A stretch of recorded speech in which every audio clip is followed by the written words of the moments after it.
Ladies and gentlemen, what a pop! What? That was what a pop! That was the crowd going apeshit. That was a pop. What a pop! Me? Heyman deserves that. That was a pop. That was a pop. I blew the lead. Wow, though. what a I buried lag. What a lag there. I buried the lead. My name is Emil, and I am the wise man of this podcast. Oh, wait. I thought Yusuf was the wise man of this podcast. No, he's Why my not? advocate. He's my advocate. No, He's wait, but then He has to be your wise the man. advocate. That means he didn't he- wise. the no, math but ain't- he's the but math the ain't- advocate is no, the wise because I was man. Brock. the math ain't mathin', brother. In the old days So before if I used to be- before the canon changed. Yeah. But he's the same guy. So if I used to be the Paul to The your canon Brock, changed. but now you're the Paul, what am I? No, because I'm Tyler's wise man. Okay, so you're Tyler's What? wise man. Wait, What so the then what fuck? am I? So am I? I can't be the podcast tribal chief. That's reserved for someone else. Is that me? No, Sam Roberts, bruh. Shout out Sam. I thought you would Roberts. know. I thought you would know. I did know that. I was just choosing. I was like, we don't. They don't. Nobody who knows this podcast needs to know who Sam Roberts is. That's Yes, they do. ridiculous. Well, they probably already do if they're listening Everyone to us. already knows who Sam Roberts is. Fools. Absolute degenerates. I'm joined by my cohorts, and my co-hosts. I'm joined by Tyler What's up? and a returning Yusuf. You're Paul Heyman came back, so of course my Paul Heyman had to come back.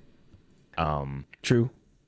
Let's talk about a few things. So one, AEW fucking blows. It's not a it's a WWE podcast, but AEW is so bad. Dude, I'm just saying. So the opening match was the match of the night, so brother. Full Gear was this. It wasn't even the opener. It was on the pre-show. Yeah, kind of the opening match. So as of the recording of this podcast, it is Sunday, November 24th. Of course, on Sunday we talk wrestling. Correct. So yesterday, on Saturday, November 23rd, on pay-per-view was AEW Full Gear live from the Prudential Center. I actually contemplated going up until about maybe 2 weeks ago, or whenever I bought my Dynamite tickets, which was this past week, November 20th edition of AEW Dynamite. And what a stinker. What a stinker. Like, it was bad. I didn't even look too much into it, but like, yeah. the experience was bad. Like, it just wasn't fun. So let's get some of my bias out of the way. The first set of events of WWE events that I had attended since 2017's Clash of Champions, I believe. It was WrestleMania. And it was WrestleMania 40. So all of a sudden, or all off the bat, like, my bias is huge, right? Because I did WrestleMania 40. Nothing's topping that. Like, you can't beat that. And then I did SmackDown in Madison Square Garden. I did the Raw right after SummerSlam. And I did the Raw 2 weeks after Bad Blood, where the Wyatts come back, and some other things happened. The Braun Intercontinental title match. So I've seen some really good fucking shows. So to come to this one I came with an open mind. I was like, oh, this will be cool. It'll be different. It'll be AEW. It won't be WWE. I'll get to see some people that I want to see who aren't in WWE. I got to see like Mox, and I got to see Jericho, who I didn't get the pleasure of seeing live before. And so I was like, all right, let's just make the most of this. I know it's AEW. It is what it is. Right off the bat, they moved my seat. So I bought camera, like row 4 camera tickets. Like, I was in the pit. Like, I was there. Like, you would have seen me live the whole night. Huh?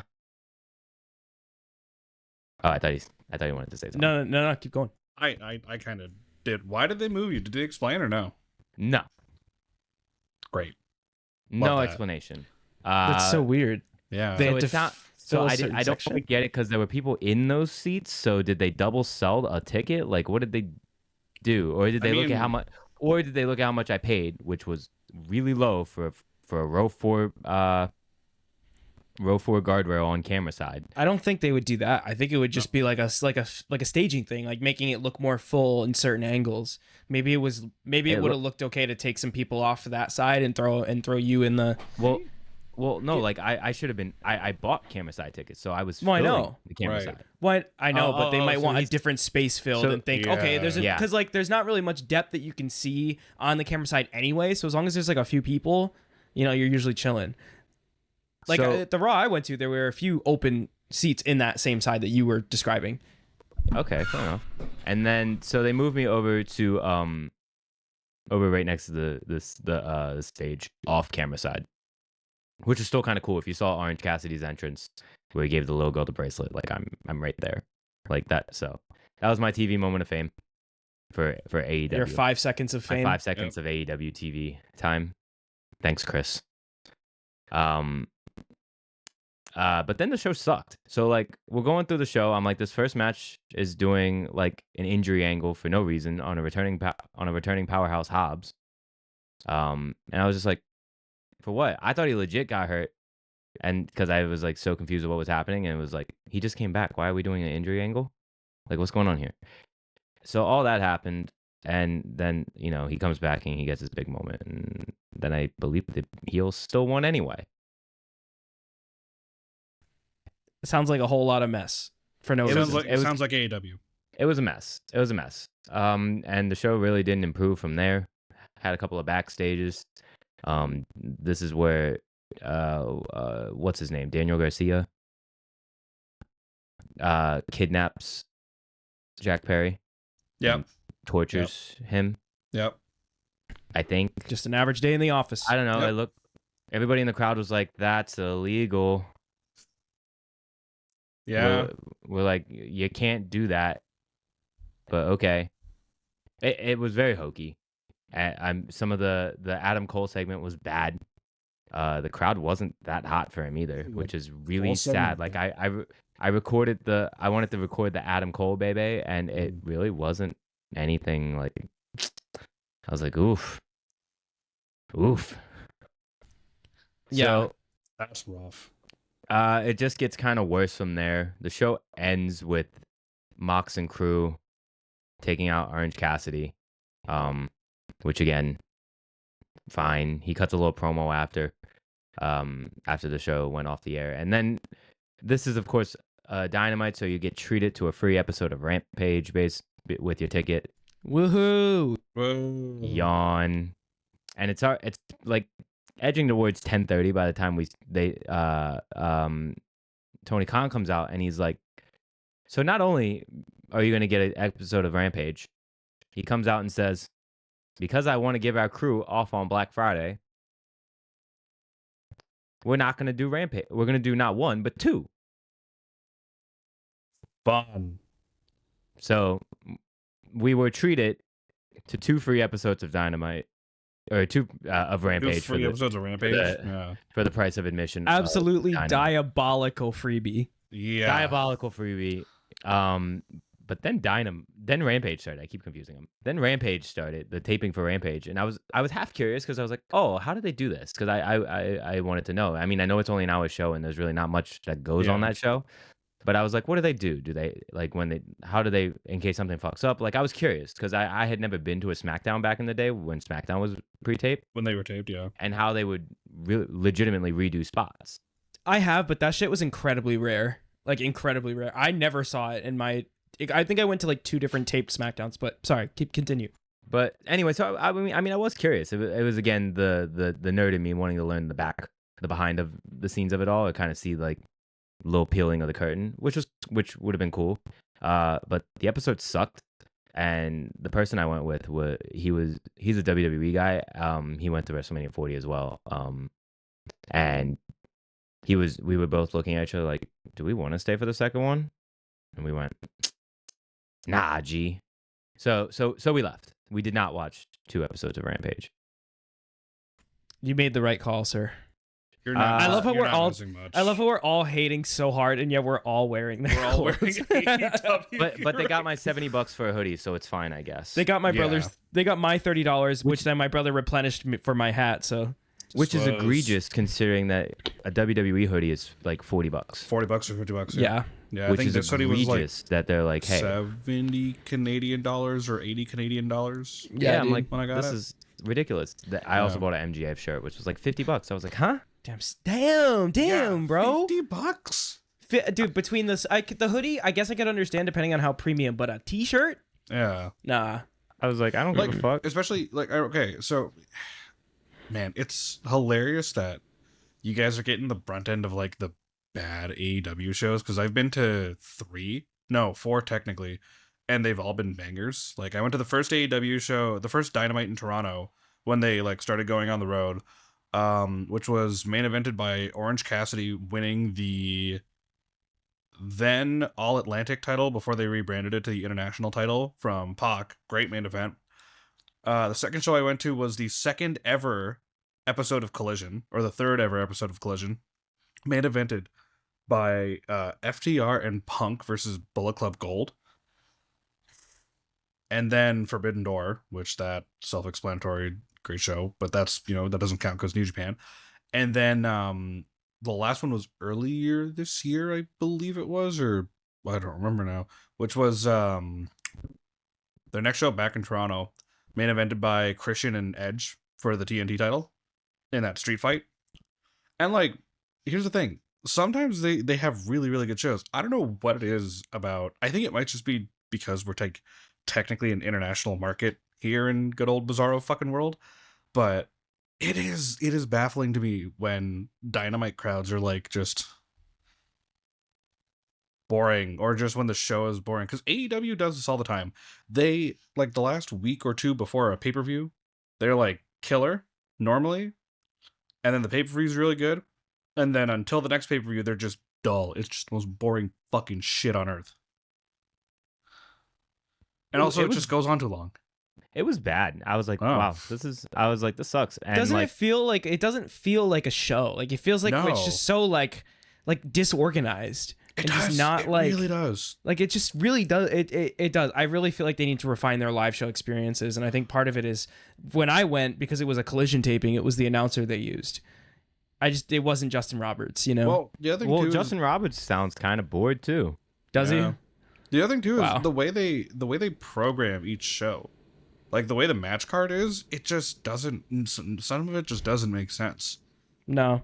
Like no. For live Dynamite, I can understand, right? But for like Collision, when that's already taped, what does it matter if you save some ROH matches for afterwards? Like, why don't you just save Collision for last? That is a big problem a lot of people are understanding now about AEW after Tony had bought Ring of Honor, is Tony's priorities of trying to get Ring of Honor taped are getting in the way of the AEW fan experience. Because, like, okay, so for example, the Collision I had gone to the night before Forbidden Door, they were taping Ring of Honor before that. They didn't tell us that. Oh, wow. So they were like, hey, like, show starts at 7 or something. We're like, oh, okay. So we get there. They were a half an hour late, or like 45 minutes late. They were just behind schedule.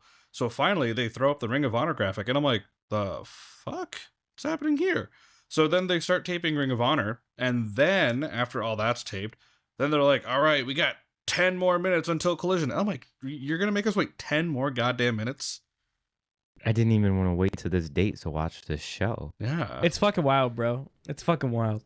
I was excited, but they quickly killed any of my interest in going to another one of their shows live, at least for the time being. I will say, and there's some stuff that I want to tell you guys off air about my experience. What I will say on air is I was in Reading, so it's not the greatest place in the world. It's certainly not the most popular place in the world. There's Reading, PA. Yeah, Reading, PA. Yeah, Reading, so PA. Got you. It was not the snarkiest of crowds. There were more families than I thought there would be, but it wasn't overly sweaty. You got to go to a Philly or a Chicago show or a New York show for that. Or any New England show. The highlight of the night for me, and I believe probably most of the crowd and the guy that I went with, was Jericho and his little contract signing where he gets kind of chased around the building. It was a cute little segment. It was fun.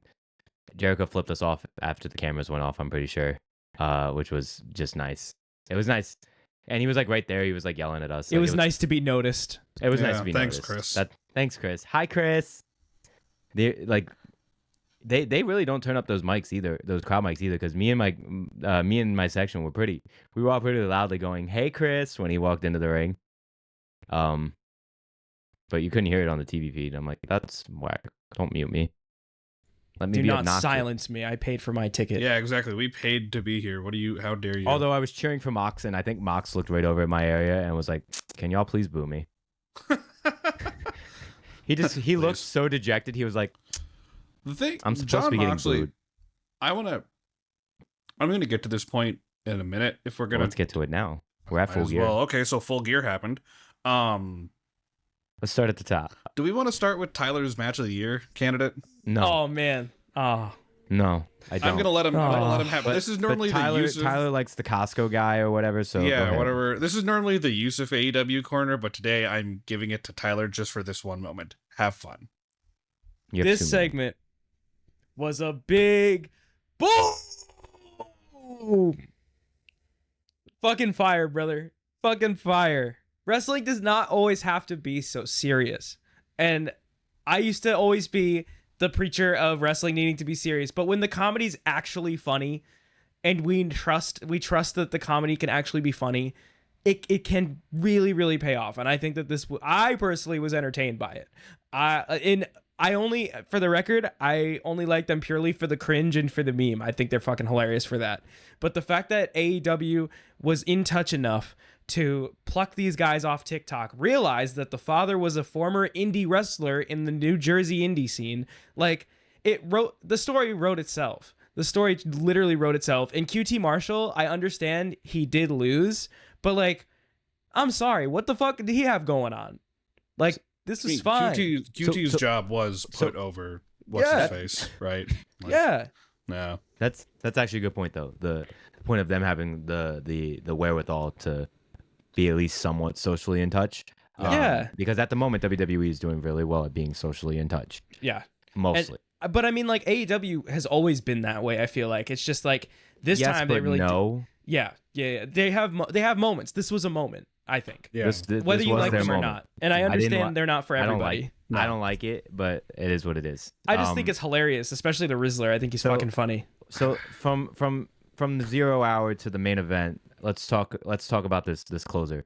I as much as I don't want to talk about the whole card, I don't talk wanna about that. this I whole also card, but kind we do- of I do want to talk about something briefly before we get to the closer, and that is two things. Number one, we have a new TNT champion. Daniel Garcia has tapped out Jack Perry, so another member of the Elite no longer has a title. All that's left is Okada. More on that later, maybe.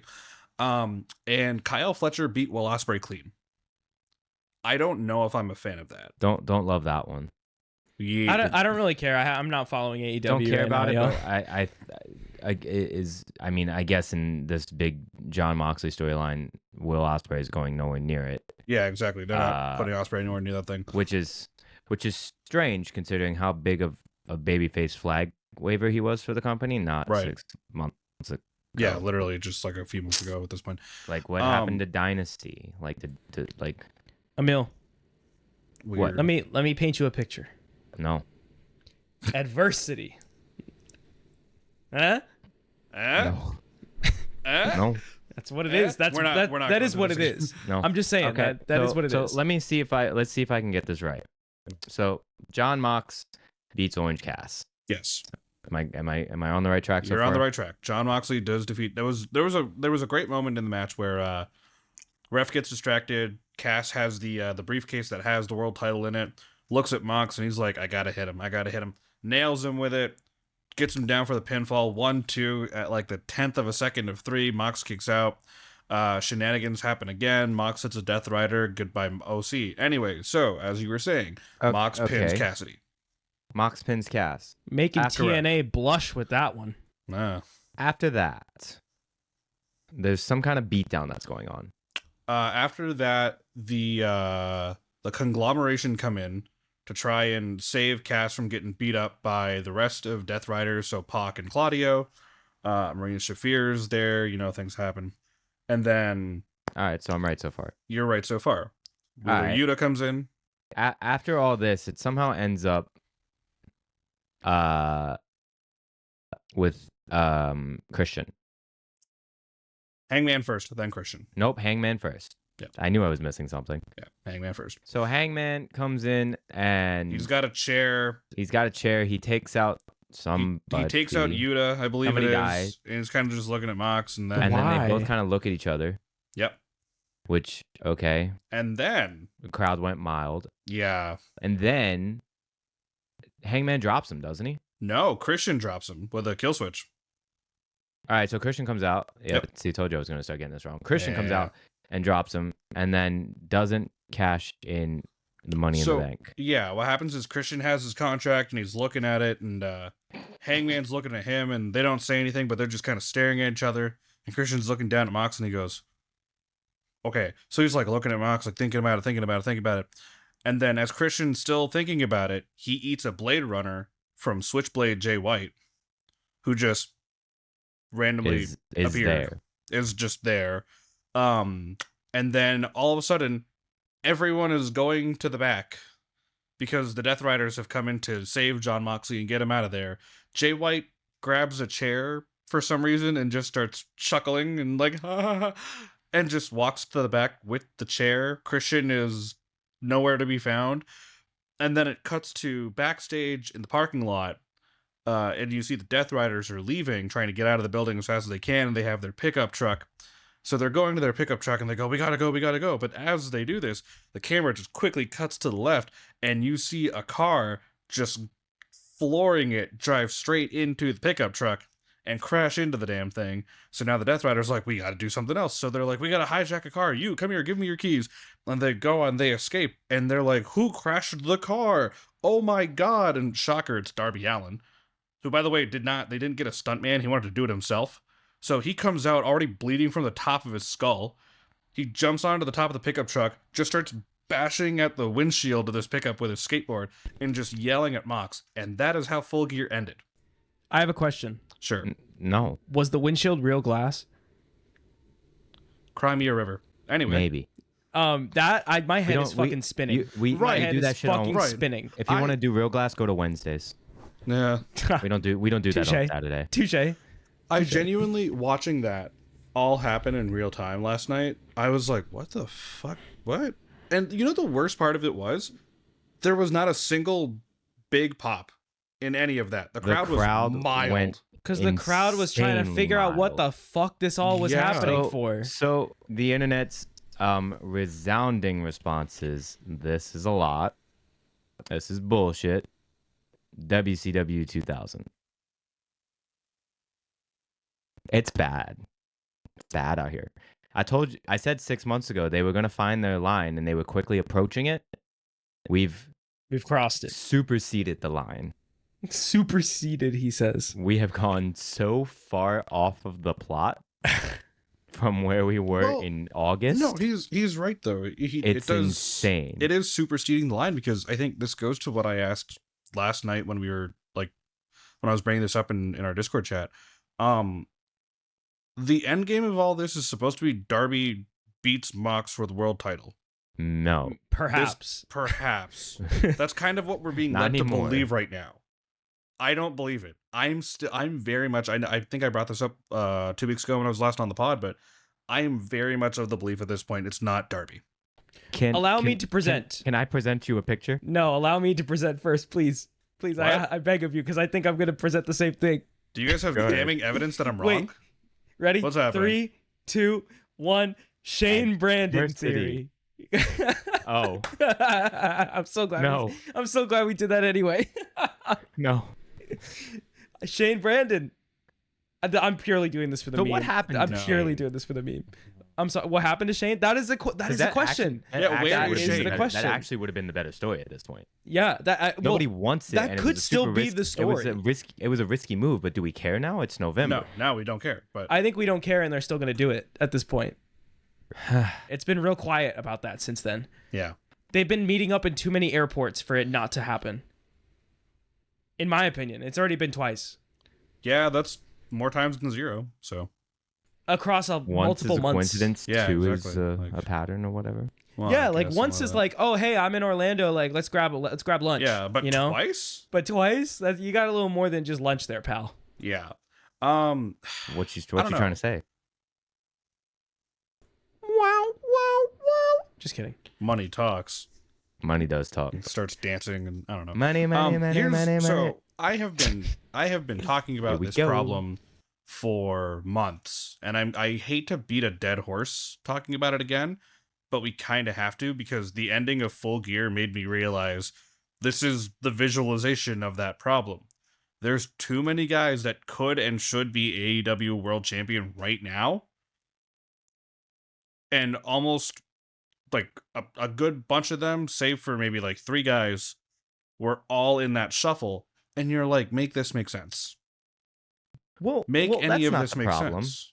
That's not the problem. It's nice to have options. No, it's nice to have options, but I think the problem now is, if you think of 2001, there was 7 different times, 7 different people who could have held the world title at once. If you think about this past year, even while Roman was holding the title, there were people who were over enough. What I'm trying to aim towards with my point though is we should at some point have an idea of who could dethrone Jon Moxley. But they've been kind of pushing the envelope that it's gonna be Darby, because he keeps being like the last minute savior of everyone, like, you know, doing all this. I don't. We are also incredibly early in this story. Like if we're gonna attempt to give AEW the benefit of the doubt. Continue. Like if we're willing to give AEW the benefit of the doubt, right? Yeah. And assume that they're gonna try their Roman story, right? Or they're gonna try their magnum opus, right? Yeah. Which they really haven't had since Punk and MJF, which was a long feud. Yeah. So if they're really trying to go 6, 7, 8, 9, 10 months with this, right? Mm-hmm. At the moment, we really shouldn't know. The focus should be on us noticing how much of a threat and a problem Mox is, right? Yeah. I think, right, just like when that end of SummerSlam 2020 to WrestleMania 2021, right? That for Roman was like his build period. Like nobody there was gonna, like, even if we saw like Cody leaving, or knew that Cody was leaving, or knew that Cody was coming back, and we could look and say, yeah, that's the one. Right. 3 months in, 4 months in, we shouldn't see that if we're trying to build a superhero, which is I would love to believe the goal, right? I mean, I don't know if AEW's had like a superhero like this in a while, since right? Maybe Kenny Omega. So, maybe the goal right now is for us to want somebody to beat him, but I don't think we should see it. What are you thinking, Ty? I think I just saw it, even though I'm not supposed to see it. I think Kenny is the savior. First off, I was gonna start with this before, and you even brought up Kenny. When you brought up Kenny, everything fell into place in my mind. But okay, Emil, I 1000% agree, and you never hear that out of my mouth, so I just figured I'd let you know. This is I the first time. 1000% agree. Yeah. Like if that's, Tell me more. Tell me more about how you agree. Well, first elaborate. First off, make you eat your words. First off, shut up. You're gonna have to do this the next time you agree with me as well. Elaborate. All right. Allow me to present my case as I step on the train here. Well, I would say, I mean, what you said is pretty much it, right? Like, if Mox is supposed to be this world killer, like unstoppable, world beating machine, right? Like, you got to focus on those first few months where it's like, no matter who steps up, they can't be like there. It's like you're gonna have matchups with like people that could be viable contenders, but it's like, nah, this is Moxley. Like this is Moxley. Moxley's gonna torch him. That's it, right? And it's just gonna keep going. And as we slowly build somebody out of the view even of AEW. Case in point, let's pivot over to my point. Kenny Omega is returning not in AEW. Why? Because I think they're gonna try and build him up from the peripheral, not what's right in the AEW camera lens. They're gonna build him up in Japan, and he's gonna come back and say, and I think he might be the whole savior. And I think he's gonna bring together the elite. He very well could bring in Hangman at this point, because Hangman's taken a lot of L's. So a lot of L's to me indicates a changing character incoming. Quick You flip him back, and then boom. Quick question. Yes? Your question is considered. We're stretching this to at least Forbidden Door. Sure. I'm cool with Possibly after Forbidden Door. Yeah. We might be pushing this to the fall. Like by full next year. So Mox is getting a full 360. When is All In next year? August. August. Okay, that's a little late, but that's July.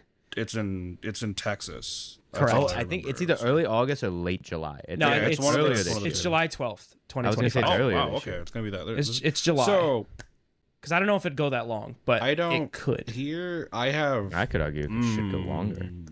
Fair. I think it should go longer. So Thanks, Roman, for giving me a point here. Yeah. True. So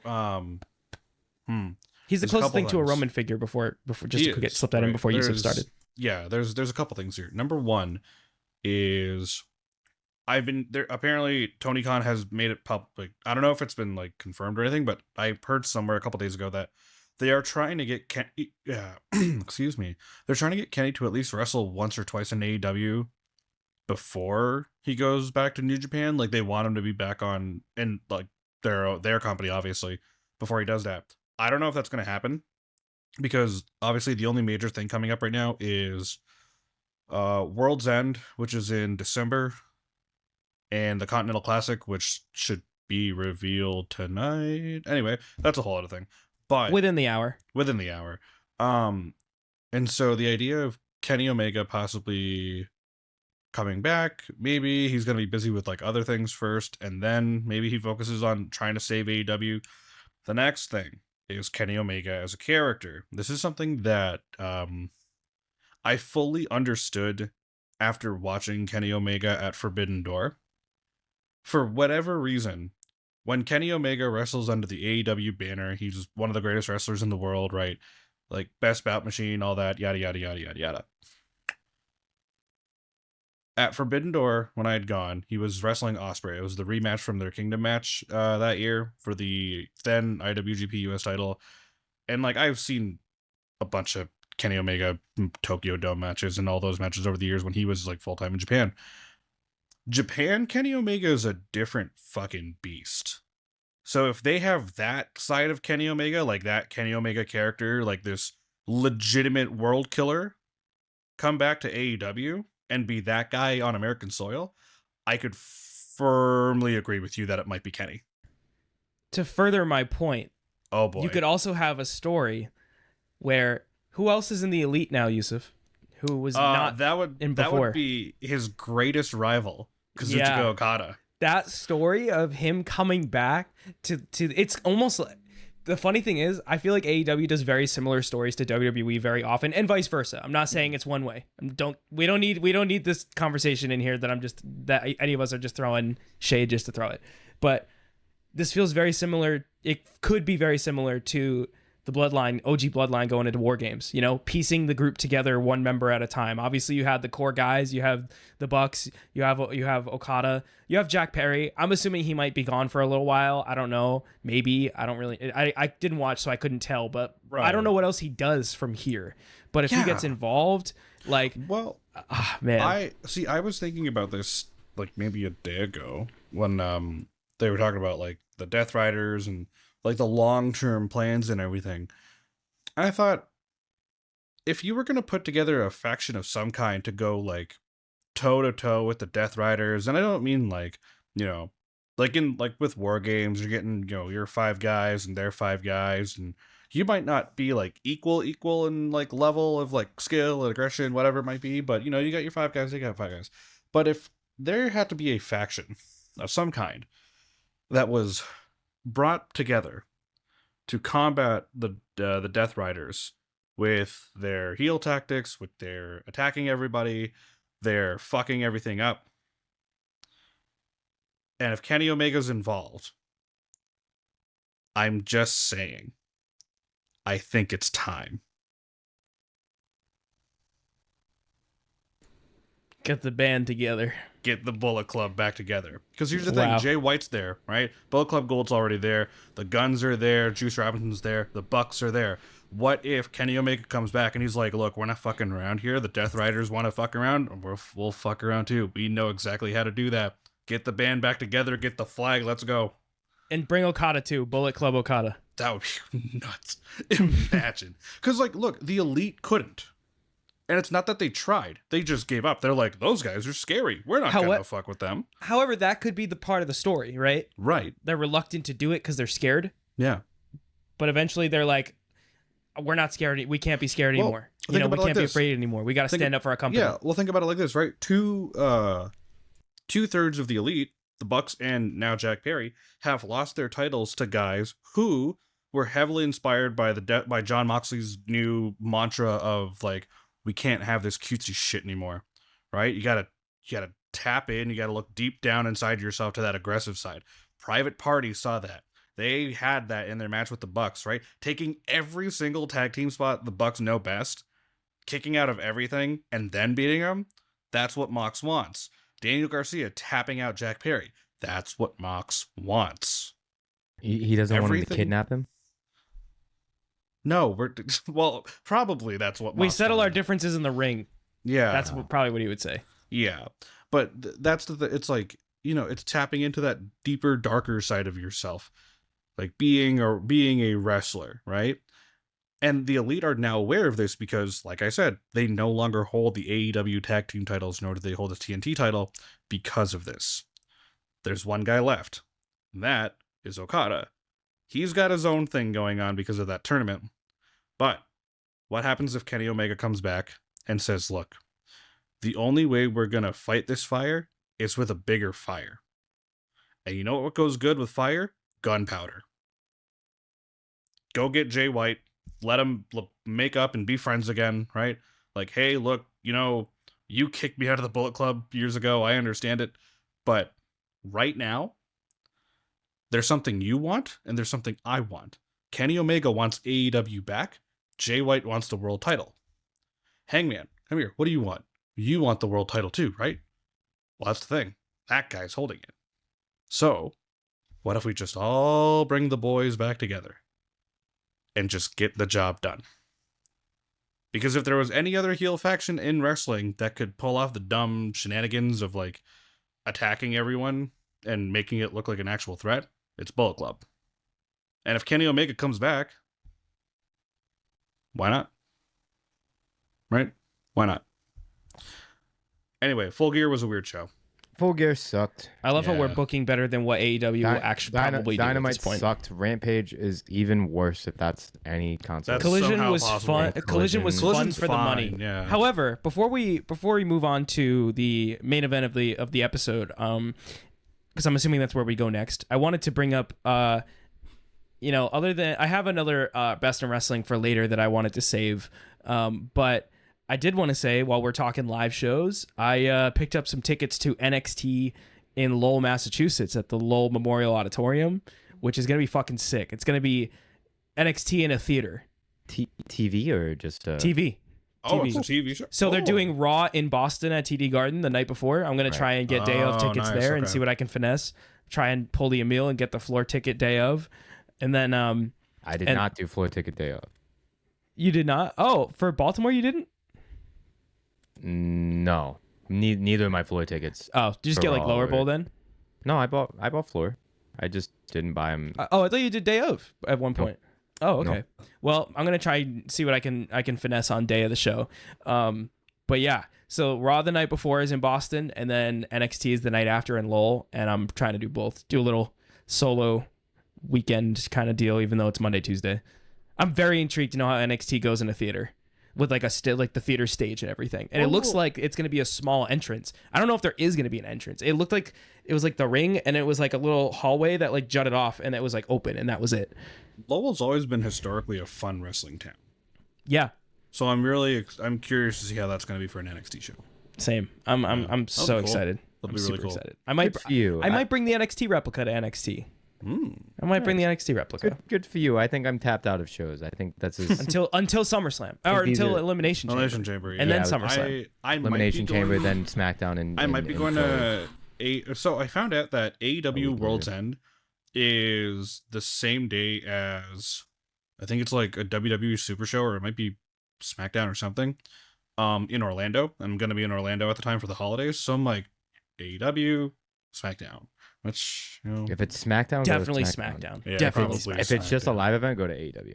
Yeah, I gotta find that out. But anyway, All right. yeah, Let's Let's talk about get to something less the- crappy. yeah.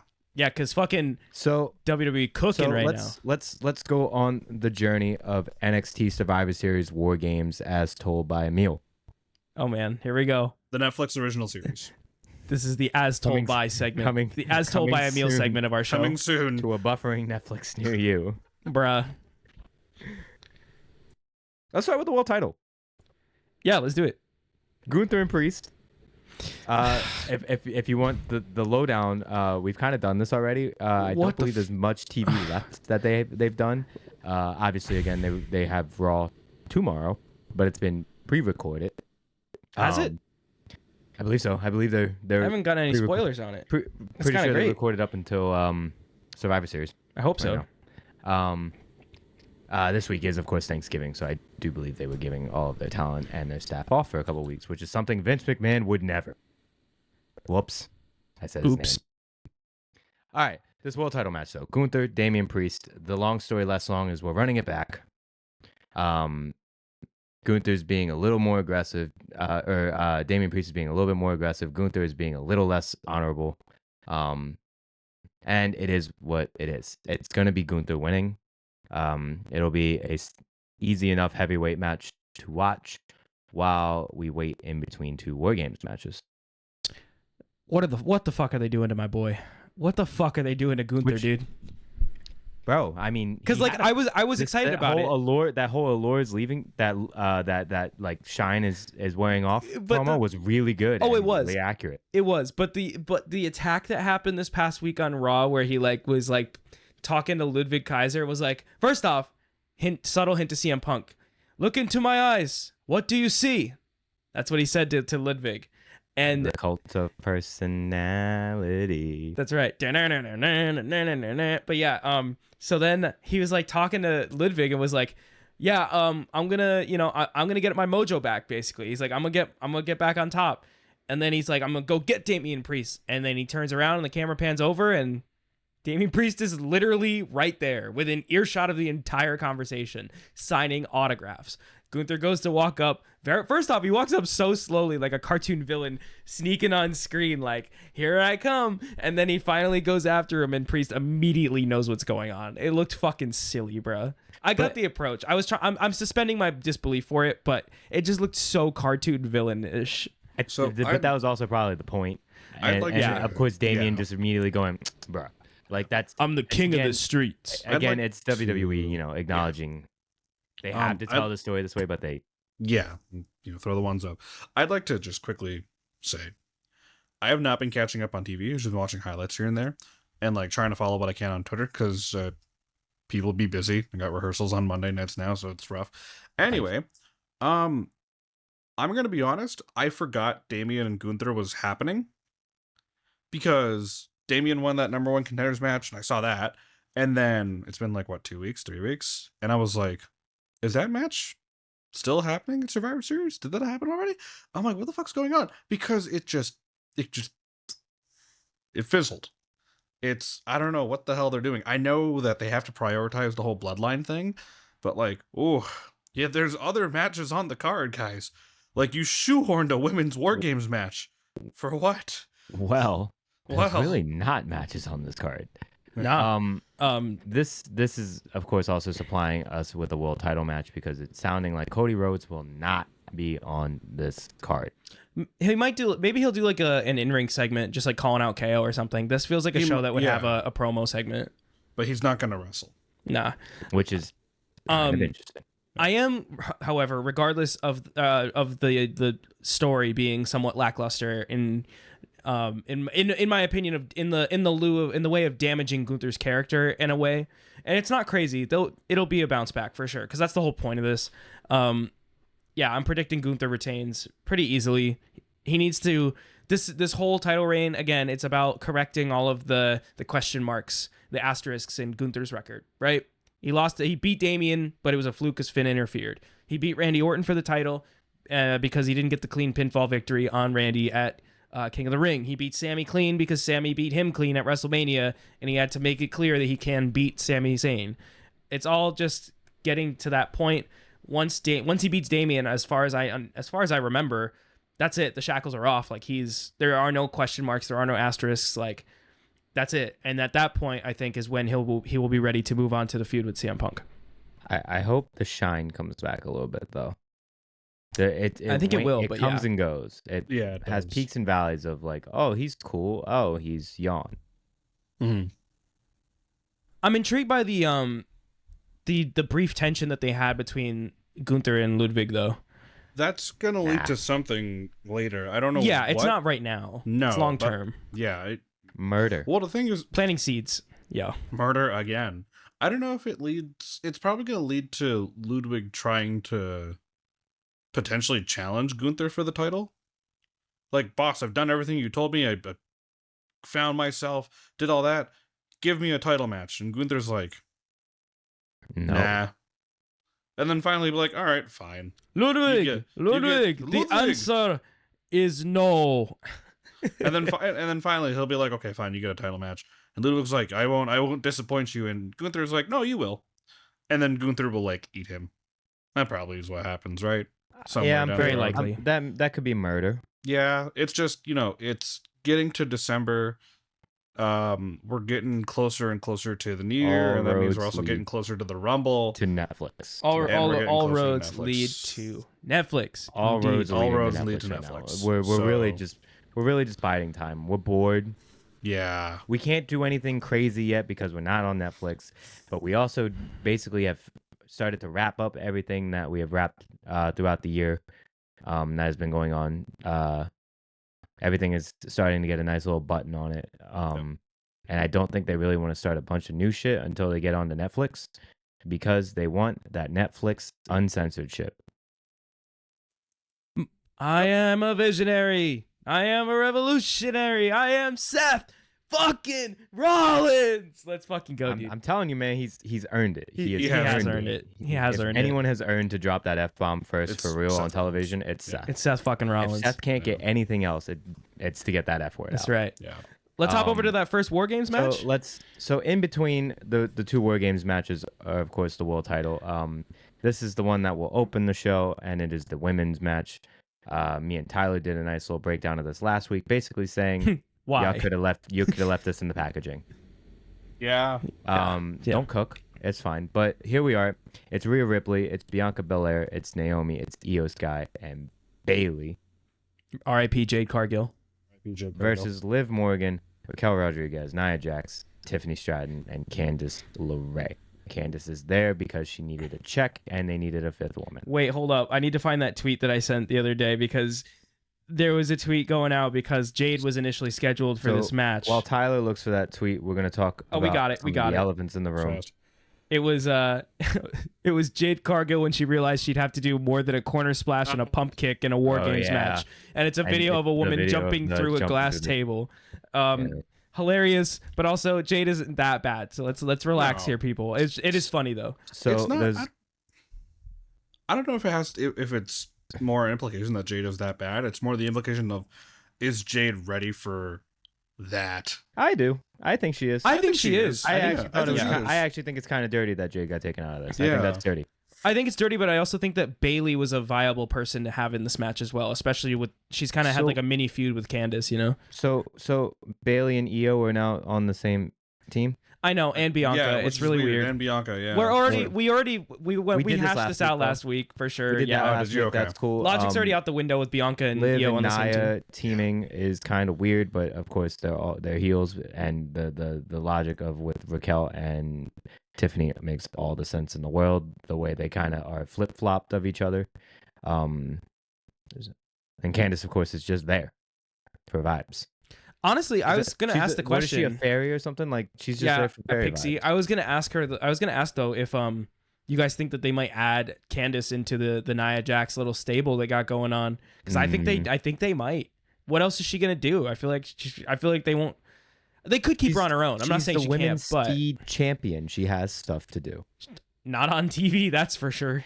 It's Well, on that's TikTok, and you okay. can't put the belt apparently on it either. Yeah. Right. But I don't know. I'm intrigued by that. But I have another question to get to, but I would love for your Yusuf, Question? throw out your prediction first, and I'll ask the question because it kind of leads to a second prediction. Oh, I You'll know For where the I'm going with match? this. I think so. Prediction for the match, or Yeah. Because we all kind of or I guess like just breaking it down a little bit. Your thoughts on it? I mean, my biggest thing is it's weird that both your heel world champions are on the same team. It does feel like incredibly thrown together. I'm not the biggest fan of it. I think it's gonna be fun, especially like Io's always like MVP of WarGames matches because she's gonna do something ridiculous. Um, it'll be nice to see. Like the thing I like about the WarGames match now is like the Elimination Chamber. You get to see like a more violent side of these wrestlers come out, and I think it'll add to it because there's some names in there that obviously you wouldn't expect, but we're gonna have some fun here, aren't we? Um, I oh, I think the heels I think the heels lose this match because Nia and Liv decide they can't get along because of what happened at Crown Jewel and other shenanigans that will go on, to which leads me to then believe, and I know this is the conversation at every PLE at this point until it happens, this is where we get a cash in. I think this is where we do it. Nah. He's jumping the gun on my follow-up question. Well, I was was that actually your going to have a follow-up? different. That was I was my gonna have follow-up. I figured I was going as to have a much, yeah. different question entirely. Do we see Okay. blood in this match? You Yes. brought up violence. Do we see Probably. blood in Oh this? yeah, probably. For the women. Io's been the guy. Io's been the person that brings in like weapons. Like I recall her Yeah. bringing in a trash can full of weapons at one point in one of the Yeah. NXT ones. I'm Not into saying it. that weapons equals blood, but like most of the time, if there are We weapons, I'm there into will might. also it. be blood. I don't know if we potted it all during the Rhea incident where there was blood and people were like, "Nah, bro." All of a sudden, now we don't want these women to be violent, but we I all mean, want it. I'm down Yeah. for it. I'm down for some blood. Yeah, I me think it might too. be fun. Yeah. As long as However, there everyone may be consents and is cool there may with be it. blood in the Yep. main event, so they may withhold. True. But yeah, I mean, I think the match is gonna cook. Here's the thing. I'm upset about the lack of story in this War Games, but I think out of all the ones that have had a lack of story up to this point, I think this one will be the best one because of the people involved and because Yeah. with even with Triple H, with the pen this time, I think that he gets better and better with stories. I think over time and more consistent, and I think that he will tell a good story within this. I think this could once again. I think this might be a show where the women outshine the men in terms of match quality. I think the men usually bring more of the story, and the women usually bring the match quality. So I think as a standalone match in a vacuum, I think the women will probably wash the men's match. However, I'm actually going to differ with you, Yusuf. I think the heels are going to win.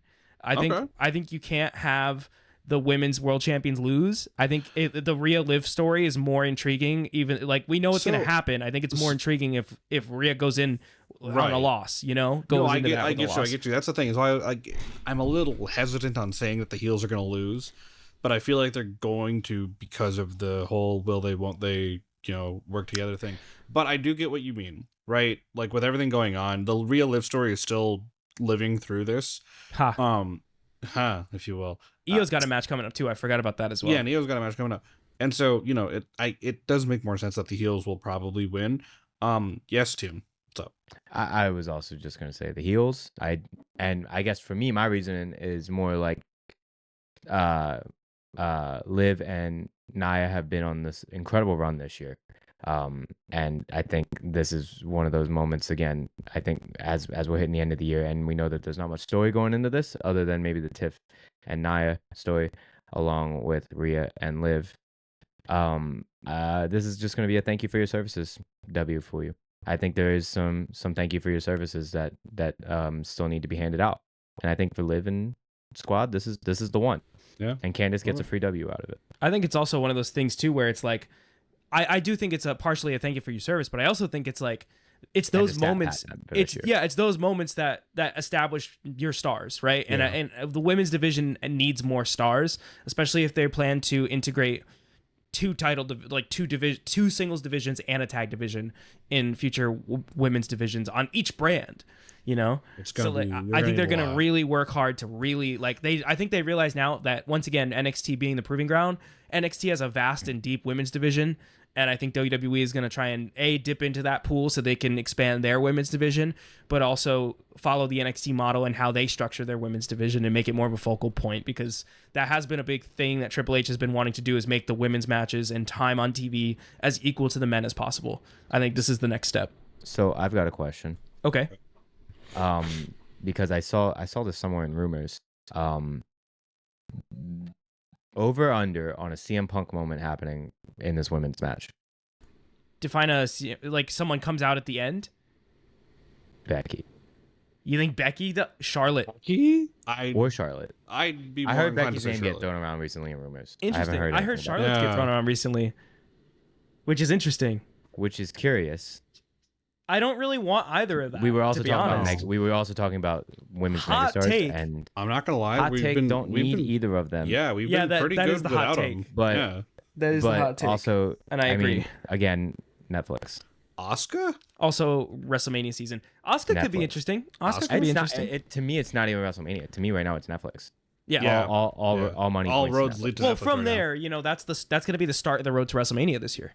now. I think, because usually it's Rumble, but True. with Rumble being in February, But yeah, I mean, Late.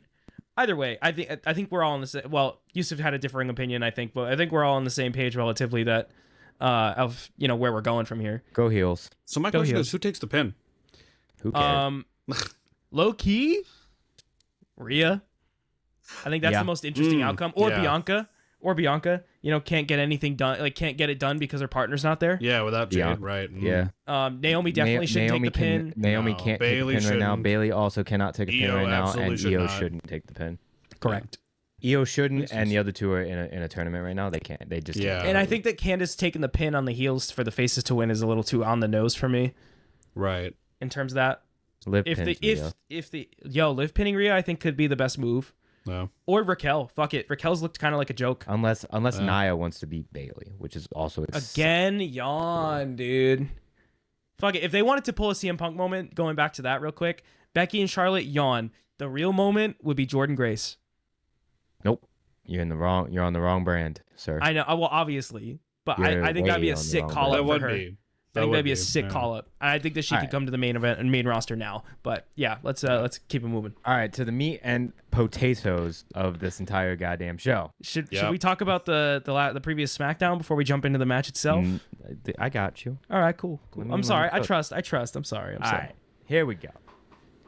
Guys, y'all, we've been building to this since April 7th of 2024. Everybody put on your aprons. Everyone put on your chef hats. We're going to cooking class with We have Triple been H.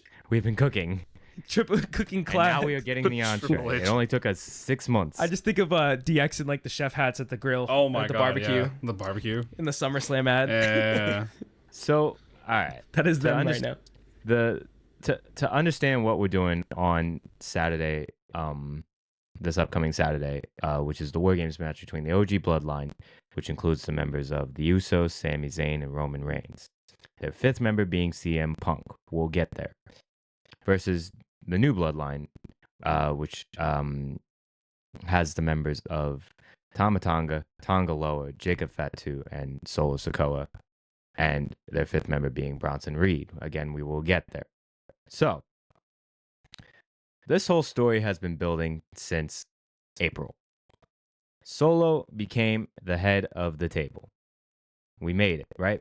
Solo brings in the Tongans, his versions of the twins. Got it. Cool. Jacob Fatu comes in. Jacob Fatu's his killer. That's his Solo, right? Cool. Got it. We're there. Now, fast forward about to SummerSlam. We make it to SummerSlam with him versus Cody Rhodes. Him and Cody Rhodes go the distance, and then Roman comes out.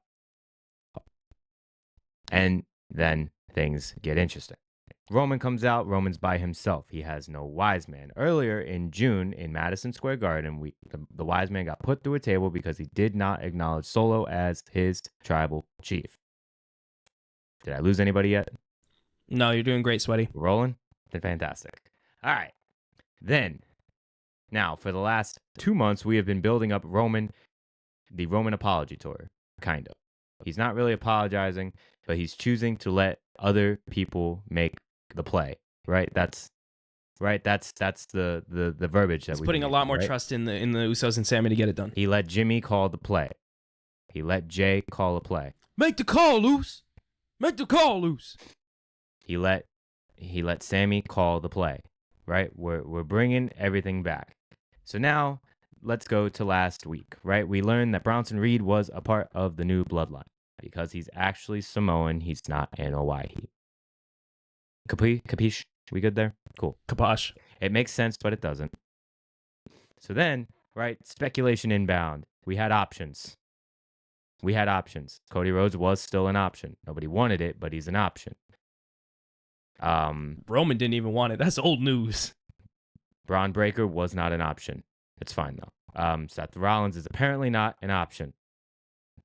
So, here we go.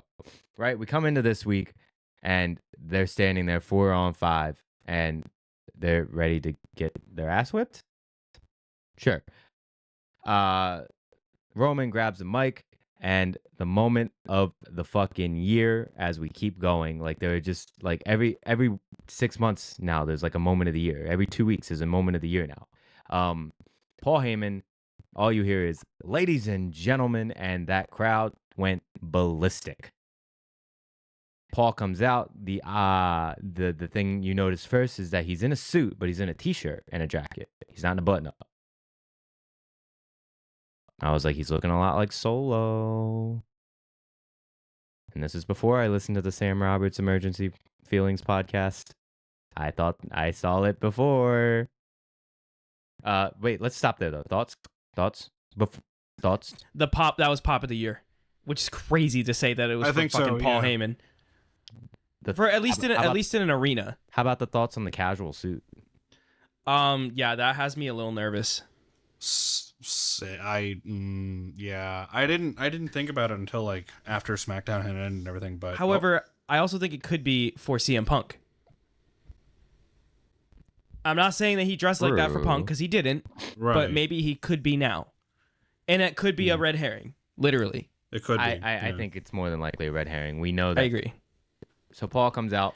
We know Paul died, and now he's come back to life. With color back in his hair. And a tan. A very orange spray tan. He's looking quite good. Yeah, he was looking very, Very, very sprightly. Very sprightly. Making a certain president-elect blush. Mr. Heyman, as Cody Rhodes calls him. Well. So, we learned that the match, the math of 4-on-5 does not commute to the wise man. You were so close, Paul. The word is compute. Paul did has the wonderful gift of gab, but did not use the correct word in that sentence, which throws me off every time. But it's fine. The math did not compute for the wise man, so it is not going to be 4 versus 5. It will be 5 versus 5. He points to the TV, and out comes CM Punk. Fuck yeah, dude. Yeah, I'm rolling. Dude. I'm rolling. So off of. So before they get in the ring, let's just thoughts. Be cool. We rolling. We popped. No, I loved it. I loved it. I think it especially hit because we thought it was going to go in the wrong direction, and Triple H once again landed the plane, or at least corrected the course. So I have a point to that that I'm going to say in a couple minutes. All right, so Punk comes in, he's taping his wrists on the way to the ring. Nice little touch. It's like Punk just got there. It's like they literally were late. It's like Heyman was stalling for time because he knew he needed Punk to be fight ready. All that was pretty cool. We go in, we brawl. XYZ the third. The Usos and Sammy have never looked better in this current run of the Bloodline. I would argue that they never looked that great as a team.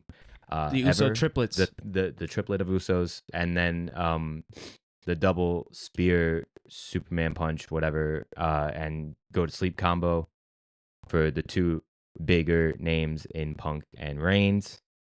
The two head guys, arguably, of the team. And then you have the stare down.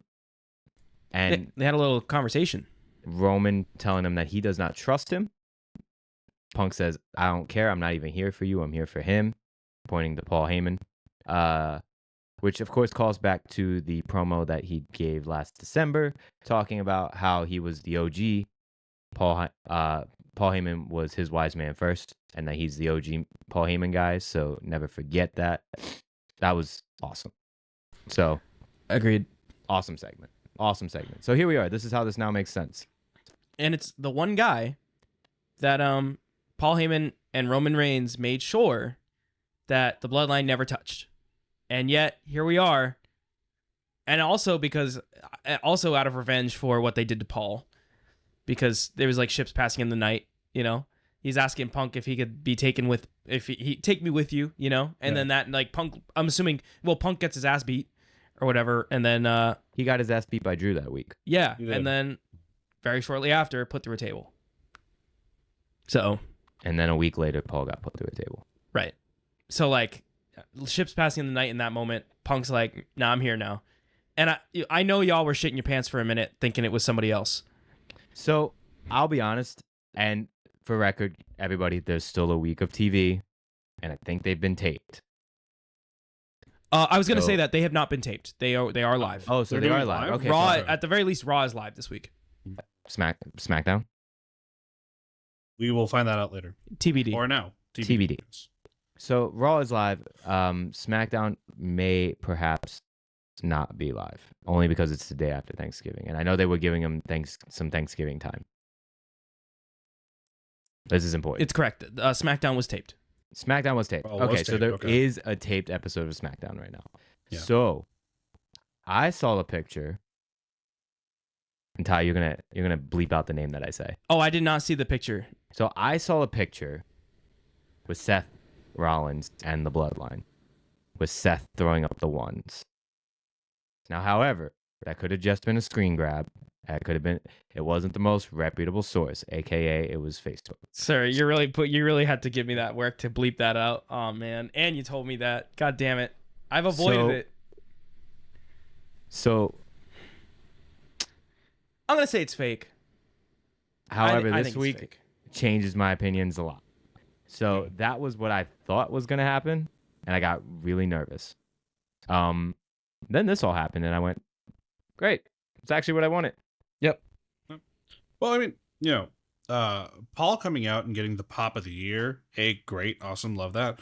But when he came out and he was like, "It will be 5-on-5," and he points to the back, at that point in time, you kind of had to have assumed it would be someone close enough to Paul Heyman. And who? No, I actually still thought it'd be Seth. Really? I actually was like, yeah, I could have seen it being Seth. I mean, but like Paul being the guy. But I think like more likely it was Brock or Punk. And then I did the math in my head. And by the time I figured it out, it was never going to be Brock. It was the thing. It was never going to be Brock. And thank God for that. Yeah, but at the end of the day, like even I know the Thursday I think it was or something. I was thinking about like, okay, we got like this long. They still haven't announced member 5, and for that most part, all three of us were more or less in agreement. It's Seth. It's Seth. It's Seth. It's going to be Seth. And I thought about it for a bit, and I'm like, what if it's not? And I'm like, but who else? Like, could it be this guy? No. This guy? No. This guy? No. And I'm like, Punk's off TV right now. Where the hell is he? And I'm like, oh, could be him. Oh, well, we'll find out later. And then I was at a gig Friday night when the reveal happened, so I was like, oh, I was right. Cool. But at the same time, I'm like, interesting. I don't know if there's a swerve for the swerve, but hell, I'm rolling. I think Seth might do something to overshadow Punk in this match or in the aftermath. Yeah, or something. I think Seth's going to get involved in the match. Well, so his man's Bronson Reed is in this match currently, and Seth is now not. Seth could really go a multiple different ways here. Seth could attack Punk. Seth could upstage Punk. Seth could attack Bronson. Seth could attack both of them. There's a big angle right now with Seth that is clearly brewing. It is steeping in the hot water right now. There is an option right now. It's option Seth. Yeah, it also doesn't help that there's 3 guys in that match that Seth does not like. Right? Because there's even like multiple like things that Seth could say to Punk about this. Like, he could do the obvious, like, why are you teaming with Reigns? Why would you Reigns why would you work with Roman? Terror, and obviously Punk's response would be, well, he wasn't doing that shit to me. Yeah, exactly. Yeah, Punk just got here right at the tail end of it. Again, like Ty said, kind of ships passing in the night. Roman got hot, Punk wasn't there. Roman on the way down, Punk just got back. Like, yeah, not to mention Roman. Not to mention Roman has done a very good job of protecting the only thing that was left that was near and dear to Punk in the WWE, which is Paul Heyman. Right? So they're kind of tied in that way now. Then Seth could take a more interesting route, I think, of him saying that Punk can't not be in the spotlight, which is also a conversation that those two are going to have about spotlight and part timing and kind of the effect on the business that both of these guys have, because they're very similar as much as they're very different. So that there's an interesting angle there, and then of course there's the angle of him just attacking Bronson Reed because that's still who he's in a TV feud with anyway. So there's many options to go. He could attack both of them if he wants to do a super heel plus be kind of just a tweener still. So there's options. So I don't with that in mind, I don't see the OG Bloodline winning this match. Really? I don't. There's too many other variables. That other variable being Dwayne. Oh, I don't think he gets involved at all one bit. If he pops up, I don't even think he shows up. I don't even think he shows up. Of a problem that we have going on. And he will come. There's a huge rock in our shoe when it comes to this match. I think he will come at Saturday night's main event. I don't think he's going to be here. Personally, I don't see it. I think I'm choosing to take that rock at Bad Blood thing and not ignore it, and I'm also choosing to believe that there's a reason why they are not mentioning that. Right. Okay. So I again think there's a rock in our shoe. I don't see it. I don't see it. I think I think this is what we were building to. We were building to the Bloodline at full strength. We were building to the fifth guy, which is unnecessary. I can't see OG Bloodline losing this. Can we take a moment to acknowledge how many fucking Samoans were in the ring? Yo. I just looked there and went, that's so many. There's so many, and we're learning of more every day. And then Sammy. And then Sammy. And they just keep going, and then there's Sammy. No. Sammy is one of them. And then there's Punk. We've been through this so many times, guys. Come on. And then there's Punk. And then there's Punk. Yep. Yeah, I'm intrigued. The inevitable stare down between Punk and Jacob Fatu. Ooh, yep. Fun. Mm-hmm. Yep. The inevitable CM Punk Bronson Reed exchange will be pretty cool. What Bronson about the CM and Punk Roman? Tama Tonga? Oh, dude, CM Punk better watch the fuck out for Tama Tonga, bro. Or Tongaloa, actually. Don't throw me off. It's Tongaloa, bro. Oh, Tongaloa, my bad. You keep getting them mixed up. Tama Tonga's yeah. We gotta have yeet, yeet. That's gonna be a thing. That's gonna be a thing. We gotta have We gotta have Jacob Fatu's gonna do a moonsault off of Bronson Reed's shoulders. You know what Roman needs to bring back? The fucking talking to the camera. I don't care that he's a babyface. Like, my arms are extra big.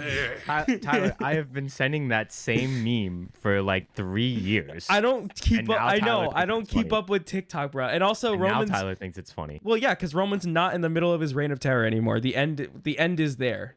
We've had the end. I was laughing so hard at all of his moments off mic. Oh, those were great. My arms are extra big. Roman puts someone in a rest hold, and he's just like, just talking, just chit chatting, like. You know who he learned that from? Kevin Owens. Yo. Chinlock City, baby. Yep. That's right. That was an era. So funny. Yeah. This WarGames match is gonna be. This is gonna cook. It's gonna fucking cook. Yeah, I think to the point earlier that was made about the women's WarGames match, how the men's always has like more of the story and the women's is more of the action. I think this is gonna have both. There's obviously gonna be the story because there's a lot of story between all 10 of these guys involved. And Paul. We cannot forget about Paul. But when you look at who's involved, you're expecting a car crash, just calamity at some point. Like, Roman's not the most adventurous guy in the ring, obviously, especially in a situation like that, right? That's fine. But the Usos are, and now they're back together. Sammy is. Punk can when he feels like it. Tama Tonga when he feels like it. Solo, probably not, but we'll see. You never know. And then there's fucking Jacob Fatu. And Bronson Reed. The shit those two are going to do might actually kill someone. Dude, seeing them work together when Bronson was revealed to join them. No, same. That's literally. I want them as a tag team. I think it'd be fucking insane. I want to see the two of them go against Motor City Machine Guns. That's what I want to see. Or War Raiders. Yeah, or War Raiders. It's sad because I kind of now want Bronson to end up on the same show and to join them.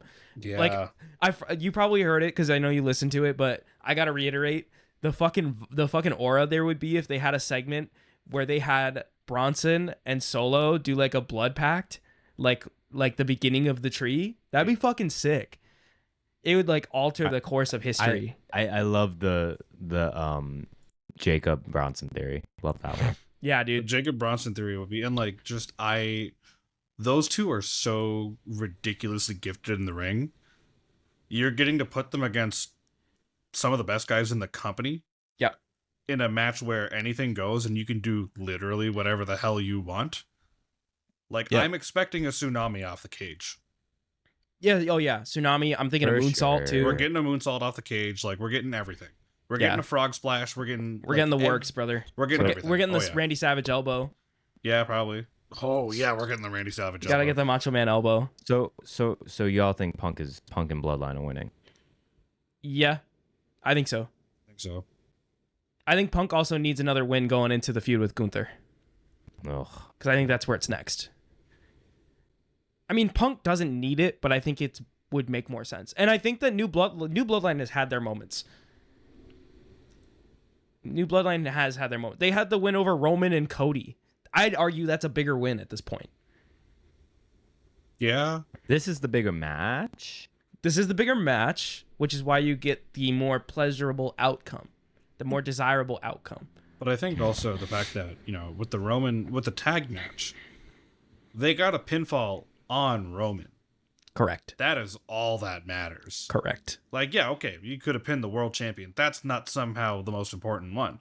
Most important was the other guy. And they got the other guy, right? Roman's only been pinned 3 times in like 5 years. Jay, Sammy, Jay and Cody, and now Solo. and now Solo. Solo. Yeah. Yep. And Solo got it too. Yeah, which is crazy. But my thing is too, after this match, I just don't know where either bloodline goes after this. Like, I don't think OG stays together, but I don't know what else they do. Hence why I don't see OG winning this. If New Bloodline is going to stay together, right? That's there is some precautions you do have to take. If you still want Solo to fight Roman for the Ula Fala, because that is a thing that's going to happen. Or right? This is for it, or he just takes it at the end. If he pins Solo, that's all it takes. Maybe he pins Solo. I'll take a big maybe on that. Then oh man, fuck. Go ahead. Solo pin Roman pin. Use your words. Shut up. Roman pin Solo. He goes to Solo is like, fuck, you beat me. I guess these are now. If you smell, yo, I would take that. Man, there's a I would big take that boulder in the street right now. I would take that. Thy name is Dwayne. Thy name be Dwayne. Thy name be Dwayne. But then, and that also could play into part of the plan. The insurance policy. What's the plan, man? There's insurance plan. policy. There's a plan. Remember, he was in the crowd. Yes. Everything counts. The insurance policy. Everything counts. So, yeah. Damn, now you're working me on this, bro. But that still proves my point. That story right there, even though it was your outcome of your prediction of Dwayne, I'm saying the opposite outcome. OG Bloodline wins it because then Solo is like, fuck, you beat me. Here's the Ula Fala. Rock interrupts it. Furthering Roman's quest to get the Ula Fala back. Yeah, I can see that. Because they have to set up Rock and Roman somehow. Without the title. Because we're doing this without the title. For the people's title. For the people's title. No. Can I hold that belt? Can I hold that belt? Let me hold your Ula Fala. Let me hold your beats. Plus, for those of you that let me hold your beats, brother. For those of you that keep up with Dwayne "The Rock" Johnson's side gig of being an actor, of wearing wigs and playing in live action Disney movies. Yeah, weird. Moana 2 came out this weekend, by the way. No, it comes out. Yeah, it comes out this. It comes out in a couple week. days. Yeah. Yeah, comes out very soon, or like 2 weeks or so. And I'm going to see actually it in like a few days. Give me that promo money, Dwayne. Yeah, but Dwayne also did another movie, a Christmas movie recently that's gonna be horrible. And I heard it was bad. Oh yeah, it's god awful. I haven't seen it, and I like refuse Chris to, but I've heard Evans, it's bad.